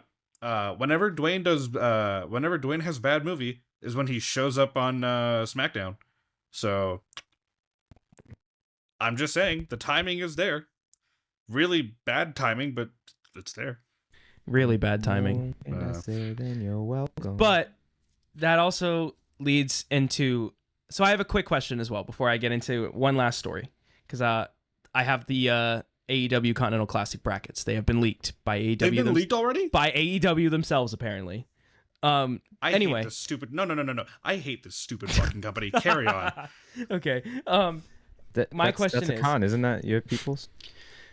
Yo. My question is, if there were a fourth match added to this card, what would you add? And if you would like, I could go first because I have one already. A fourth? Yeah, because I think they are going to add a fourth. Would you like me to go first? Defends the U.S. Championship against. No. What? Wyatt 6 versus Final Testament. Oh, nah. Mine would have been an LA Night match. Or something. We don't need another multi-man match. I think we need another singles match. I think my LA Knight theory. versus someone. It is LA Knight. LA Night versus Shinsuke Nakamura. Right. For the U.S. title. Yeah. Yep. That story has been very intriguing so far. Yeah. They're doing it again. Yeah. They're doing it again. They're going to break my heart with Shinsuke for a third time. I know. They did it with the Royal Rumble. They did it with the Seth feud. They're doing it now. It's fine. He's just going to go back to surfing. Wait, I was going to say, the best part is he doesn't care. He doesn't give a shit, yeah. Yep. That's the best part. He's going to put on a banger. Plus, isn't he already announced that he's going back to Noah again next year for a one-off? I believe, yeah. Yeah, so what the fuck does he care? That is Shinsuke. But imagine he wins at one point. He won't do it, but imagine he wins the WWE US title and takes it there. And it is Noah. WWE has a good relationship with Noah. An actual working relationship with the Noah. Conversation is open. Won't happen, but cool. I'm glad conversation's open. I'm glad I got that over for y'all. I know that there are other matches. I agree. YS6 and Final Testament could be a solid match as well. Yeah, but I think it's too many multi-man. It's fair though. It's fair. I could see that being the Go Home Raw main event. Yeah, like a 5-on-5. Yeah, correct. Yeah. What you got, Emil? I would have said some LA Night match. Oh, don't be lame. Yeah, What's a Braun Breaker match you want to see? Braun and Ludwig? There's really no. Braun and Ludwig? I would see it. All right. Anyway, well, I think that's for reference. For reference, Yusuf is very tapped into the business world. That's what I meant by your peoples. Yeah, oh, okay. I know that. I know that's what you meant. Word. But yeah. Okay. Well, we have our AEW Continental Classic lineup bracket round robin revealed. It's a round robin. Here we go. Yeah. In the Gold League, we have Darby Allin. Okay. Claudio Castagnoli. Will Ospreay. Ricochet. Brody King. And Juice Robinson. That is Juice the is Gold in the tournament. League. Interesting. Here is the Blue League. Kazuchika Okada. Yeah. Daniel Garcia. Correct. Yeah. Kyle Fletcher. Interesting. Mark Briscoe. Okay. Shelton Benjamin. And the Beast Mortos. I kind of like that. I'm not gonna lie. That's kind of a banger lineup. That's a banger lineup. It's kind of a banger lineup. Blue side is terrible. Damn. I like it for real. For those of you that don't know, yeah, they could have swapped a couple in the Gold League, I think. Well, okay, I'm gonna get to this in a second, but for those of you that don't know what the Continental Classic is, it's a tournament that AEW has been running since last year. It's their version of the G1 Climax that New Japan runs, where it's two groups. It's a single round robin format. Each guy will wrestle each other once, and then highest person in those brackets will go on to then face off with each other, yada yada yada, until there's a definitive winner in a knockout stage decided later on. That will be at World's End in December, I believe. And whoever wins will be crowned the new Continental Classic champion thing, which I mean, I guess they just take it off Okada regardless. I'm confused by that part. Anyway, that's a fun lineup of names. You're definitely gonna see some bangers. There's definitely gonna be a few. I am kind of surprised by some of the names involved, because I'm like, okay, you know what? That's a good push. Like Kyle Fletcher, a great push. The Beast Mortos is hilarious because he's what a meme. What a meme. But he's really good in the ring, so who cares? Is that the guy with the button up in the mask?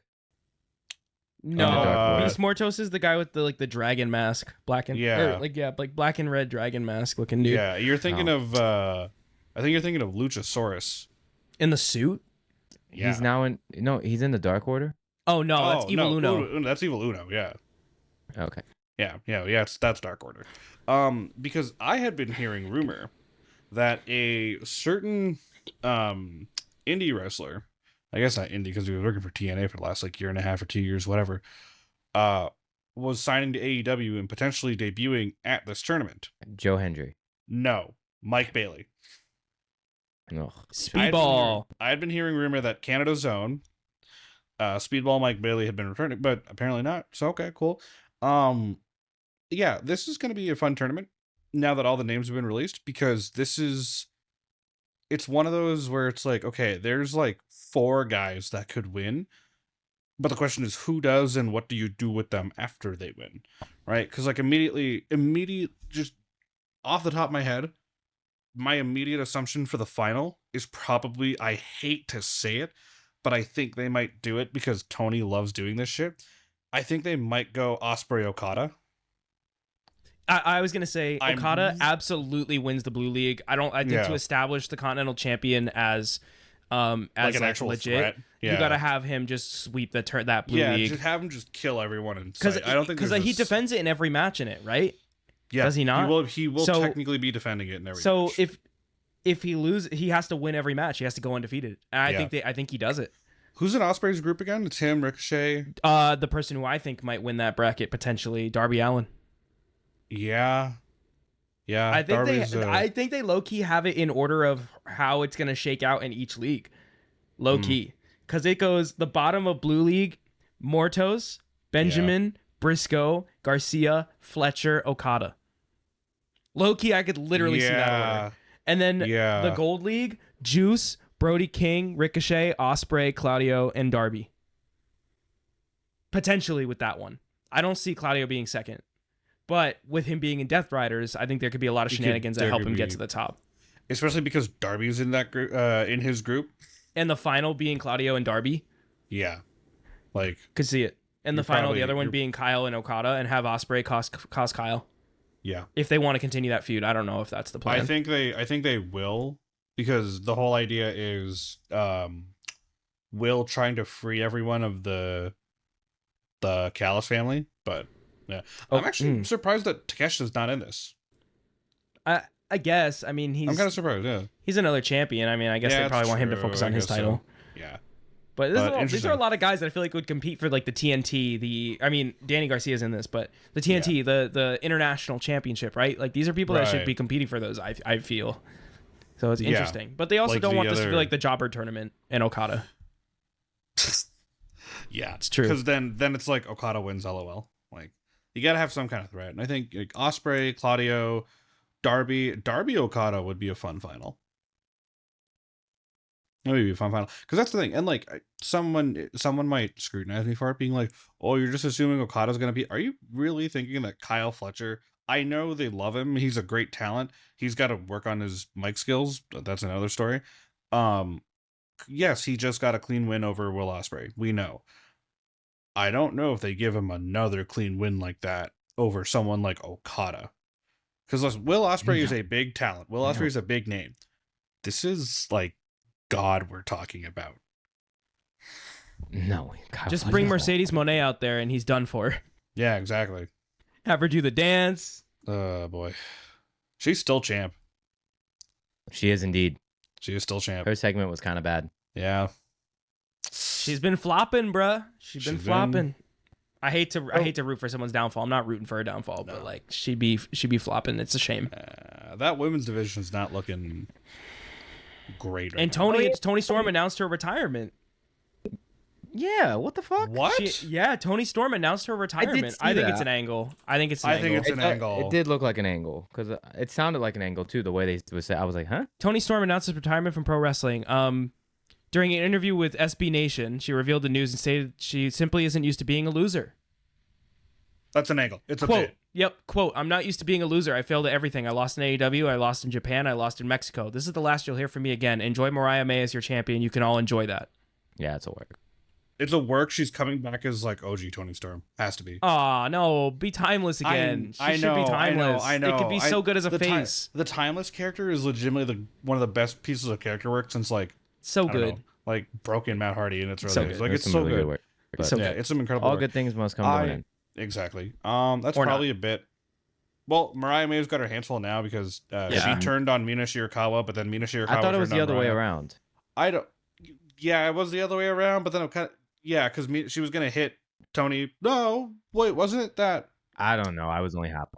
Yeah, What I I will think it was say is Mariah. they AEW were- cooking again, everyone. Yeah, What I will- We can't even follow what's going on. Nope. What I will say though is that at that episode of Dynamite and Rampage, and both her and Mina are doing their shenanigans, and both me and my friend looked at each other and were like, "What is happening?" Yeah, that's the ideal reaction, I think, which is While weird. they but- were doing their thing, I also Yeah. couldn't tell who were the heels in their little tag match. I was like, "Aren't they the bad guys?" So yeah, they're weird. technically the I was bad like, they're on the guys. face side, but also they're like kind of just fun, and also we're cheering for them. Yeah. So like, we lost the plot. Anyway, the Yeah. plot found itself because one of them turned on the other, Yep. So we're getting As- somewhere. as all good Wow. wrestling ends up. Well, we got a AEW shit sandwich to end off the show, but Yeah. let's save the second piece of bread a little bit. Let's go with the best in wrestling to really cleanse the palate. I'll start because Carmelo Hayes is getting my nod this week, and the reason is because this man is just he's cooking. He's cooking on camera and off camera. On camera, Cody Rhodes after he calls out Kevin Owens this week on SmackDown, and I'll also fucking Kevin Owens dropped bars of the year, and I hope one of you nominates KO for it because fucking bars of the year. But for Mello, after the whole segment with Cody and KO, Cody's walking backstage, and Mello says something along the lines of like, "It's about time someone told him who he is." And Cody's like, "Excuse me?" And Cody's like, "Can I speak to the manager?" But nah, Mello's basically just saying it outright, like, "Nah, you're the villain here, Cody." Cody shoves him. They get into a little tussle. And yeah, and obviously later on in the night, Punk makes that appearance for the Bloodline to announce that he's the fifth guy. Mello goes on Twitter and says, "Ran into CM Punk. Just gave me the best advice to never lose a backstage fight again." Hashtag SmackDown. That's awesome. Fucking That's funny. gold. What, Fucking treasure this man. KO and Cody did cook. We didn't even talk about them because they're not on the card. Right. But they did cook this week. Yep. And that segment after was really interesting. I see Cody Lander. Yeah. I actually do as well. I see it. I do as well. He's getting a little triggered. I'm glad we're I like getting it. here because I was gonna bring up the same thing, and plus I know like that promo was maybe the best of the year, or at least one of the best. It just promos felt of the so year. raw and like organic. Yeah. But someone was mentioning on Twitter, I can't remember who, that when Cody was walking backstage, you see how like everyone's reacting to him, and I'm like, oh, it's happening. Not obviously in full force yet, but I'm like, the seeds have been planted. They're turning on him. They're turning on him. The seeds have been planted. Cody Lander will be here at some point. Not now. The day But- after WrestleMania 41. Probably. I feel like that would be the best time for it to The just day after yeah. Mania 41. Yeah. That crowd is going to go ballistic. Yeah. It will feed generations, is what the kids say. Yeah. And that's It the will thing is feed like, as generations. much as we don't like, yes, babyface Cody has been the best thing for business in a very long time. Fantastic. Fantastic. It's done incredible, right? We know that. We all know that. We've acknowledged it, yada, yada, yada, yada, yada. But heel Cody Rhodes is what Netflix needs. It is what Netflix wants. Because you have this prissy white. Hold on. No. Let me White, you say? like hear me out, okay? Because we're not doing this we're not Not doing you. this immediately. Not you, Ethan Page's weird brother. He's Canadian. Anyway, that's what I'm good. So Ty's Wish honorary I was. Canadian. All right. Wish I was Canadian. So is Ty an honorary Canadian? I get the this one, honorary- yeah. The honorary You will Canuck? be when you're here in March, so Can I call myself the honorary Canuck? sure. Is that offensive? Am I allowed to say that? It's not. Some people find it. Anyway, we'll talk about that off air. That's an off air Oops. conversation. Sorry, Canada. But Netflix Raw will thrive with babyface Cody Reigns, with face Roman Reigns, with all this. But when that heel turn happens, when that trigger is pulled, heel Cody Rhodes, Netflix is going to be like, this is what we want. Hey, nice shirt. Yeah. The heel, like, we're starting to get the seeds have been planted for the heel Cody Rhodes turn, and that's my best in wrestling, by the way, is the Kevin Owens promo. Like, it's just the best promo of the year, in my opinion, right now. I like that, or like the Punk stuff, but yeah. It's always nice to, when Kevin Owens goes like, just, that. Yes, Ty, we see the shirt. Nice shirt. Anyway. Just wanted to make sure for everyone in the room. Yeah. Okay. Well, I'm done talking. Are we done here? Are we missing anything? Let me get my shit off. I guess for me, the whole Paul Heyman thing really caught me off guard. I knew it was coming, but I didn't expect it this week. So that was a really nice change of pace for me. I was like, oh, this is great. Like, I legit popped, and then I popped more. So that was great. After rewatching the segment, noticing Jay's reaction of just pure joy, hearing not only probably the crowd, but to hear Paul Heyman. You see Jimmy in the background as well, being like, fuck yeah. And just to cap it off, Roman's little giggle at Paul Heyman getting the my name is Paul Heyman off, just brought it all together. You can tell, I mean, that you can tell that they're friends, right? That's always been what resonates with me with the bloodline. Not only are they family, but they're friends, right? Like, Paul is their friend, Sammy is their friend. Like, they're all friends. Like, you could tell they really hung out together, and that's what bleeds through the television screen every time all of these people are involved with each other. And it's truly the best part of not only that story, but of wrestling, where you can tell that these people enjoy working with each other and are friends with each other and are choosing to do so much business with each other, and that works, because that's what I think the best part of the stuff that I do, when I do shows and stuff with all the people that I put on my bills. They're all my friends. Like, I'm not putting anybody on a ticket bill that isn't my friend. And you can see the relationship between all of us on stage and off stage and throughout the night, and you can tell that's the same thing here with all of these people, except maybe the Tongans. Like, all of them know each other and they're friends.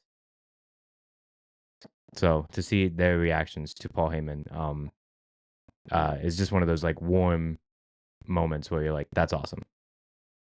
Which is going to be a shame when Paul Heyman low blows Roman Reigns in the middle of the ring after don't. I know. Don't. It's all because he wasn't wearing a suit, man. Yeah, he was he thought it was casual fucking Friday. Yeah, someone. It's because he's not Punk's wise man. He's a little more chilled out when he's with Punk. He's a little more casual. What was his title for Punk? He's an advocate with Brock. He was the advocate for Brock Lesnar. He was the wise man to Roman Reigns. And a wise man for Reigns. For but what is he? Punk, they were just friends. I have no idea. I don't think he ever had a title for. Did he ever give himself like a title? I don't think so. Yeah, they're just well, friends. Because the thing is too is when Heyman got inducted into the Hall of Fame, right? Like, he talked about that. He was the advocate for the reigning, defending, undisputed WWE champion, right? And he is the wise man to Roman Reigns. He specifically mentions that. But when it comes to Punk, he doesn't say he's whatever to Punk. He goes, and my best friend, CM Punk.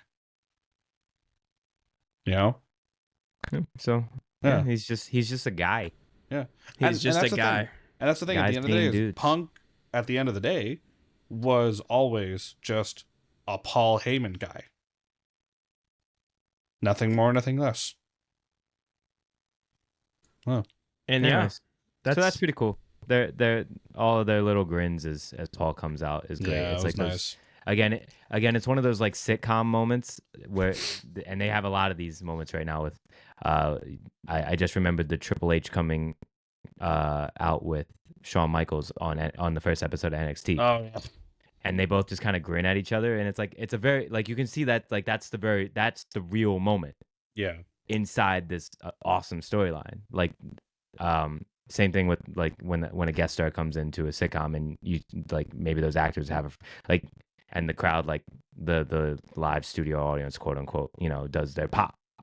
You can and the actors kind of break character for a second because it's just one of those cool moments, and that's again what this was here for me. And again, you can't write this stuff. Like it only happens with good friends and good times and good chemistry. progression. Good chemistry. You can't write these kind of interactions. Yeah. And good for Bronson Reed because holy shit, he's in the biggest story in wrestling. For being Great there, for Bronson Reed. Yeah. From being like there. a background character in the Raw mid card during Gunther's like the twilight of Gunther's IC title reign to like now, fucking crazy. Good for him. Being thrusted into the biggest storyline of the fucking decade. So you know what? Way to be there, Brown. So, yeah. Honestly, he's the perfect fit for that new bloodline. That's what I'm saying. Like, I think when the brand split is relaxed from now until Mania, and I think after the draft, I would love to see Bronson Reed get drafted to wherever the new bloodline end up and keep him with them. Fuck it. Why not? I'm down. It fits. Fuck it. We ball. And fuck it. Jacob Fatu and Bronson Reed in the tag division. Why not? If we're going to build the tag division like that. Let them have their fun. Yeah. Speaking of tag division, shout out to the SmackDown tag division because if it weren't for Shinsuke and LA Knight, I probably would have said Street Profits and Motor City to get on the card. Yeah, to get on the card, but or the Raw tag titles, I guess, just for the fact of the celebrating on PLE of having the War Raiders. What's going on with the Raw tag titles? Well, is that tournament over yet? What the hell is going on? Well, I don't know. I haven't looked at the Raw spoilers. Maybe they had the tag title match on the Go Home Raw. That'd be cool. There is no spoiler. All right, sorry. Maybe tomorrow though. Maybe tomorrow they'll have it, or the Raw after Survivor Series. Fucking belts off of Finn and JD once and for all. We'll see. Oh yeah, this is speaking of this is a quick last point because I actually wanted to bring this up last week. But a quick last point of all these taped events that are happening right now, with potential spoilers being very easy to find because I mean people go to these shows, right? And they've went to them like 2 weeks ago. For the people in the crowd, it's like old news. I'm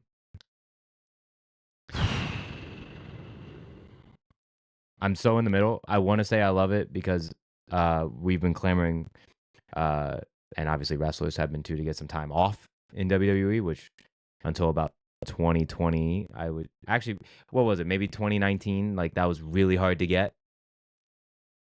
Yeah. And then Seth and Becky helped kind of start breaking those barriers of like, you can just take 2 weeks off. You can just not be on Raw for 2 weeks as the main champions to go get engaged. So I think, but I would argue before that it was really hard. Now it seems like it's really easy to get time off around there. So much so to the point where they're just giving y'all time off. It's fucking Thanksgiving break over there right now. It's like they fucking work for school. So the positive of that, of course, is they all don't have to kill themselves for 5 days out of the week in 5 different cities in a week. The bad part about that is it does start to break down some of the story that goes on there because we see things before they happen because they're on the internet and we know the end point but not the begin point or how to get there. So that is starting to get increasingly frustrating, especially if that Rollins thing was true. I would have been really annoyed by that. So I don't know. I don't know where I sit on that. And of course, then we have the string in March where they're going through most of Europe, I want to say. Yeah. And they're doing Raw and SmackDown episodes in Europe. Up till the go home of WrestleMania. And they will be live on their respective networks. On Netflix. Yeah. I believe SmackDown not the SmackDowns. Oh, not the SmackDowns. Okay. No, because SmackDown's So all the Raw has Raw has the benefit of going live whenever they want. Yeah. Now, so if they want to go do a Raw in Japan, they can do a Raw in Japan at 8 p.m. Japan time, and that sucks for the rest of us. Yeah.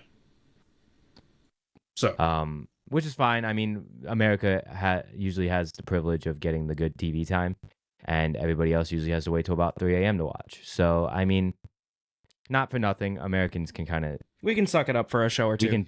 we can suck it up. The thing that I don't love is all the recorded SmackDowns that are going to be. I believe Philly is actually their last stop before they do that. Before all those, because Philly is on March 7th, and I do know that specifically. And then after that, I do believe it's like 2 or 3 weeks of international SmackDowns leading up to WrestleMania, and taped leading up to Mania doesn't sit good with me. That to me is you've got to be live. You can't miss a beat. And I don't not have anything left up to chance by spoiler like that. I think that's a terrible idea. No? I think that agree. my personal enjoyment of a television product is not as important as other people being able to live their lives as normal. And also for Europe to have the opportunity that we do to get wrestling. We could have done this in the summer. Oh well. Yeah. We could do that But- now. Yeah. What happened to the yearly so- Thanksgiving right? Europe tour? Maybe They they'll used to be learn. in Europe all the time right now. Maybe They they'll probably learn. didn't do it now because they know they already booked Europe for next year, right? I 'Cause here's the don't thing.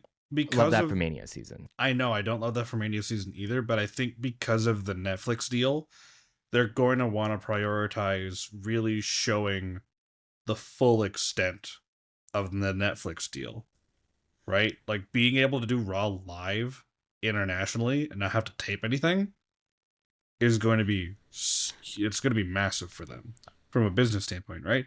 Unfortunately, it just happens to like that's the thing, right? It all is based on booking. It just happens to be Mania season. Yeah, it's not the what, it's the when. Yeah, exactly. Allow me to provide the most obvious case in favor of this. The crowds. Yep. Their goal is not us. No. In this their- year their of goal is 2025, their goal is to please Netflix and to show them that their decision to bring Raw to Netflix for heaps of millions of dollars was the right decision. That is all they care about. And those crowds I are going don't- to be a big Yep. proving point. Yep. But- And I don't blame But it. I don't blame them. if the main audience, whether they want to admit it or not, is America, We where will most watch of it. the viewership, where the numbers mean the most, right? It's still here. Well, no, but that's the thing is, yes, the numbers to lead up to your biggest event of the year that also takes place in America, because Right. they're not going to do a Mania in London No, they're not this doing year. a fucking They're Mania. not. It's I- just not. Like I get your I don't point. I don't get it. I don't get see it. why I get you're catering I get to your that. qualm. I get your grief. However, I will say that despite all that, both of you do have valid points. Yet, the idea is to show Netflix, hey, this is why we're signing this deal, right? Go to Europe. You're able to run live shows. It's during Mania season. Okay, cool. Here's the thing with viewership, right? WrestleMania, for those not being able to physically attend it, will be viewed via Netflix. thank you. They want to see the international numbers with this deal. There's a reason this was done.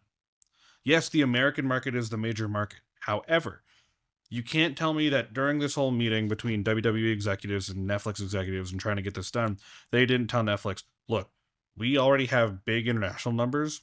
Why we want to do this deal with Netflix being the big broadcaster, we know you guys have big international numbers. We want to be able to put that market together, right? We want to be able to show you that we can help you in the international market. WWE is going, look, Netflix, look at all these fucking people that show up to our shows in various parts of Europe and various parts of Asia, right? Look at how And these crowds add to the show. Look at how these Look at the crowds add to enthusiasm, the show. appetite. Look at the spectacle that occurs in those buildings in Europe that will want the American fans to watch more of it, because all we get right now are the taped shows and PLEs, which you only can watch via the network. But now that we have Netflix to do it, and yes, you still have to pay for it, we are now, like, they're basically showing Netflix the international market is just as big. So is this in preparation to see if they can get SmackDown there as well? Yeah, probably. Okay. I I'd can see it. 100%. I 100% believe it's Because then this problem becomes null really quickly. Yeah. no. They. What, I think the thing that's gonna throw me off is I know, it's gonna be if during- SmackDown is taped, but Raw is live, and by Mania we're not caring about brand Yeah, split. it's gonna get. We've awkward. been. I Like, mean, we're to be gonna fair, fuck up we've the been. timeline. To be fair, we were going through the in between the Ruthless Aggression era and the whenever they start the Fox era, I guess, for SmackDown. Yeah. It was taped while Raw was live. Raw was live on Mondays and SmackDown was taped on Tuesdays. Not the same You're world. right. It's not the same because Not SmackDown. the same world. No, you're right because let me explain. Because SmackDown was taped 3 days in advance. There were 3 days to get spoiled, whereas SmackDown being taped day of in Europe would make it to where it's only a few hours. And if 8 o'clock is 8 o'clock in Europe is 2 o'clock here. Usually, in most cases, it's about 6 depends hours. where in Europe, yeah. Yeah, it depends where. That's not a terrible. That's not a terribly long amount of time to get spoiled. Oh yeah, duh. Yeah, I'm just saying it's better than having Raw taped, a week in advance or whatever. When they used to Because remember you when know they what? used to tape on Tuesdays. Because the way and- the holidays hit me right now, like I was thinking No, like, you're they're gonna right. hit like Yeah. 2 fucking episodes. You're kind of No, you're you kind of have you're a kind of point. blending two arguments together. One of them Yeah. was taping American shows a week in advance to give people time off, but then the other versus one was the holiday the schedule other one with like yeah. And then Which, the like- other argument also was taping the shows in Europe the day of. It's very different because it's not like here you Yeah, get a week that's- off. You're right, and that's no different than the Saudi shows. Yeah. The SmackDown Saudi Yeah. and like again, whatever. valid points. Ah, It's okay. just that this is, I think, more and more like the Netflix deal is going to be a big proving point for WWE. It's going to be a great relationship in like really allowing the international market to have the same experience as the American market does. Yeah, we're going to complain about it when they get all the good stuff, but like for us, it's only maybe 2-3 months out of the whole year.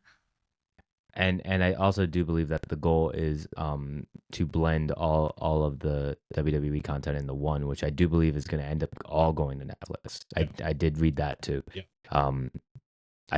They have 1 year left on Peacock to my That expires in January. this January. Yep. Where's Royal Rumble being displayed on? Have they said? Oh, I don't know. Do they? You know what? I'm gonna find that out because Anyway, yeah. yes. So so I do think all roads again lead to Netflix.